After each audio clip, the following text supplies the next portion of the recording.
डूंगरपुर जिले के साबला कस्बे में अवैध तरीके से दुकानों के निर्माण के मामले ने एक बार फिर से तूल पकड़ लिया है। शनिवार को भूमाफियाओं के विरोध में कस्बा पूर्णतः बंद रखा गया। कस्बे के व्यापारियों ने भी अपने प्रतिष्ठान बंद रखे। दरअसल बेनेश्वर मार्ग के तिराहे पर 2018 में कुछ भूमाफियाओं ने ग्राम पंचायत की भूमि पर दुकानों के निर्माण का कार्य शुरू किया, जिसके विरोध में अक्टूबर 2018 में ग्रामीणों ने निर्माण कार्य रुकवा दिया था। लेकिन अब भूमाफियाओं को कोर्ट से स्वीकृति मिल गई है और दुकानों का निर्माण एक बार फिर से शुरू किया गया, जिसके विरोध में कस्बा बंद रखा गया। साथ ही जिला कलेक्टर के नाम ज्ञापन भी सौंपा गया।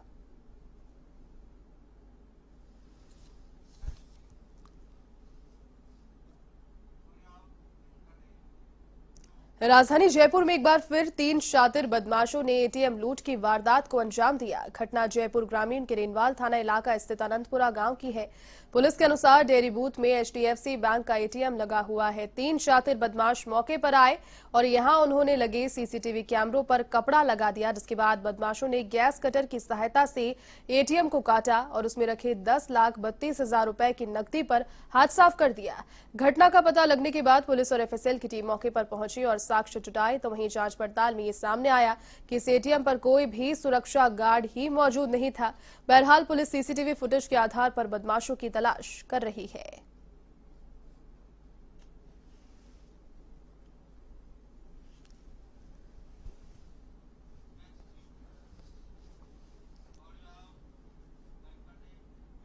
राजधानी के कानोता क्षेत्र के जामडोली से गुजर रही आईओसी की क्रूड ऑयल पाइपलाइन में फ्यूल चोरी के लिए एक वॉल लगा मिला। विजिलेंस सॉफ्टवेयर टीम ने इसका पता लगाया है। कंपनी की इंजीनियरिंग शाखा ने मौके पर पहुंचकर पाइपलाइन में क्रूड ऑयल की सप्लाई बंद करवाने के बाद जहां वॉल लगा था वहां से पाइपलाइन को वेल्डिंग के जरिए ठीक किया गया है। Chief operation manager Sanganer Mukesh Prakash Singh ने बताया कि पाइपलाइन गुजरात से पानीपत जा रही है, जिसमें हर 3 साल में इंटेलिजेंट पीपिंग नाम की एक चिप डालकर चेक किया जाता है। तो वहीं चोरी की घटना के बाद ईस्ट जिला पुलिस पूरे मामले की पड़ताल में जुटी है।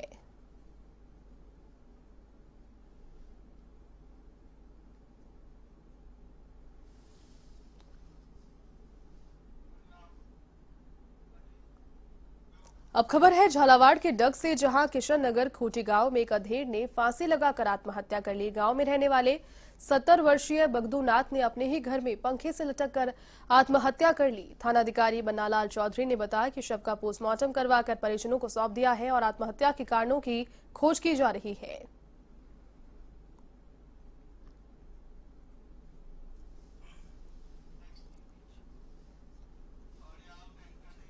नागौर में खिवसर थाना क्षेत्र के कुर्ची सड़क मार्ग पर अज्ञात वाहन की टक्कर से बाइक चालक की दर्दनाक मौत हो गई।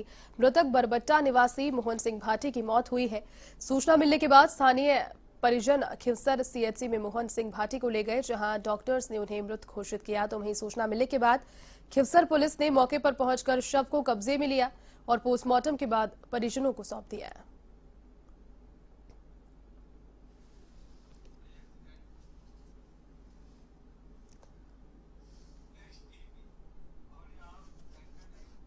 अलवर के भिवाड़ी में भी एक दर्दनाक हादसा हुआ। 2 कार और एक बाइक की भीषण भिड़ंत यहां पर हुई। तीनों वाहनों की भिड़ंत में एक व्यक्ति की मौत, बाइक पर सवार युवक की मौत इस हादसे में हो गई। एक घायल युवक को अस्पताल में भर्ती कराया गया है। मामले की जांच में फिलहाल पुलिस जुटी हुई है।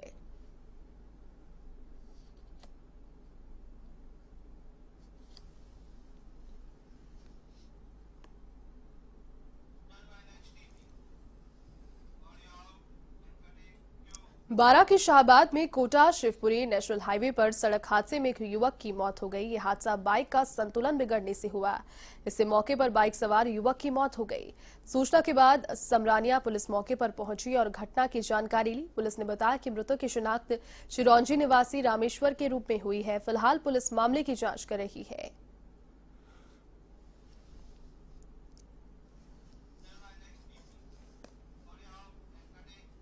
इसी बीच बूंदी में एसीबी की बड़ी कार्रवाई। फर्जी तरीके से पट्टी जारी करने से जुड़ा मामला 2012-13 के मामले में 3 लोगों को गिरफ्तार किया है। इंद्रगढ़ नगरपालिका से जुड़ा ये पूरा मामला रहा।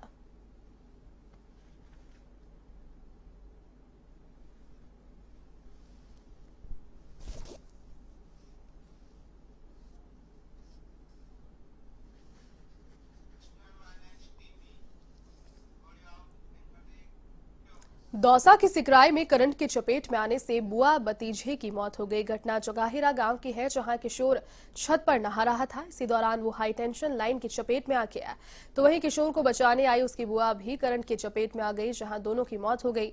फिलहाल पुलिस ने शवों का पोस्टमार्टम करवाकर परिजनों को सौंप दिया है।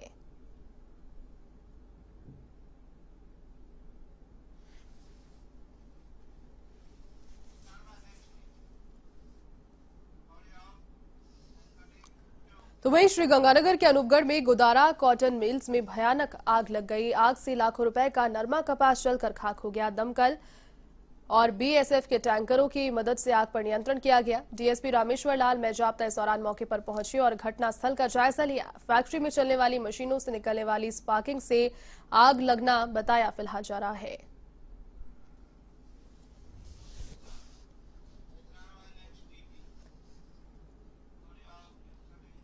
तो वहीं झालावाड़ के चौमेला में ऑटो पार्ट्स सर्विस सेंटर में आग लगने से हड़कंप मच गई, जिसमें लाखों रुपए का सामान जलकर खाक हो गया। जानकारी के अनुसार आग का कारण शॉर्ट सर्किट बताया जा रहा है। शॉर्ट सर्किट के कारण दुकान में आग लग गई और आग पर काबू पाने से पहले ही लाखों रुपए का सामान जलकर खाक हो गया। तो वहीं सूचना के बाद गंधार सरपंच और स्थानीय लोग मौके पर पहुंचे और आग पर नियंत्रण किया।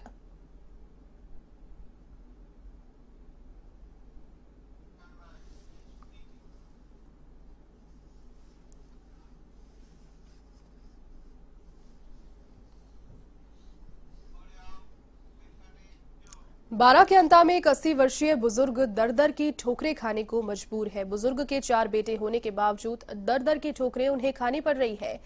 बेटों ने जमीन नाम करवाने के बाद बुजुर्ग पिता को घर से बाहर निकाल दिया। पिछले 8 सालों से बुजुर्ग भटक रहा है। अभी बुजुर्ग एक मंदिर में शरण लिए हुए हैं, लेकिन बुजुर्ग के पास खाने का बंदोबस्त तक नहीं हो पा रहा। तो वहीं बुजुर्ग भरण पोषण के लिए प्रशासनिक अधिकारियों के भी चक्कर लगाकर अब थक चुके हैं।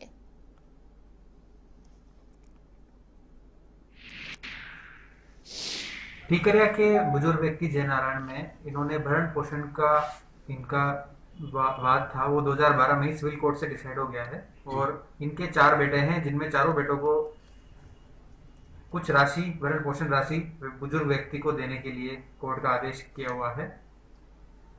लेकिन बेटे एक बार राशि देने के बाद में इन्होंने उसके बाद में भरण पोषण राशि नहीं दी है इनके पिता को।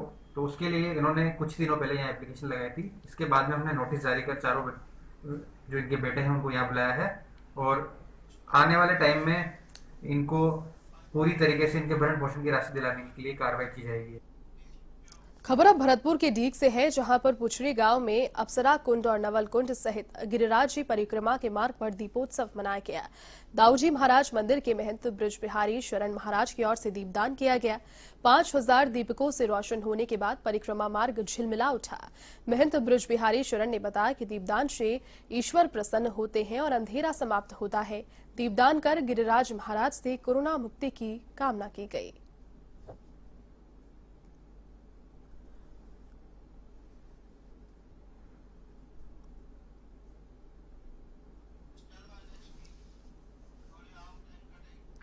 खबर अब दौसा की सिकराई से, जहां पर भांडारेज पंचायत के अटटा बिजौरी से बरखेड़ा जाने वाले रास्ते में गहरे गड्ढे हो जाने से ग्रामीणों में आक्रोश व्याप्त है।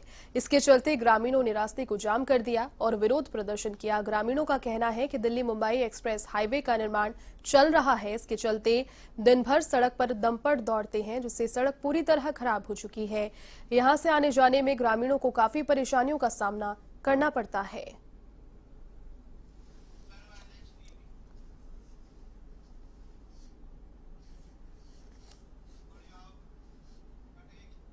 प्रदेश के हिल स्टेशन माउंट आबू में एक बार फिर से अंतराल के बाद आज कड़ाके की सर्दी ने पर्यटकों सहित स्थानीय लोगों का जनजीवन प्रभावित कर दिया। 4 दिन के बाद एक बार फिर से माउंट आबू का तापमान जमाव बिंदु तक पहुंच गया। घरों के बाहर पड़ी कारों पर हल्की बर्फ देखने को मिली। तो यहां उत्तर भारत में हो रही बर्फबारी के कारण माउंट आबू में सर्द हवाओं ने सभी को झकझोर दिया है। बीती रात सर्द होने के कारण सुबह माउंट आबू के मैदानी इलाकों और होटल्स के बाहर पड़ी कारों पर बर्फ की हल्की परत देखी गई। सर्दी से बचने के लिए लोगों ने अलाव का सहारा लिया, तो वहीं स्थानीय लोग और पर्यटक गर्म कपड़ों में लिपटे नजर आए।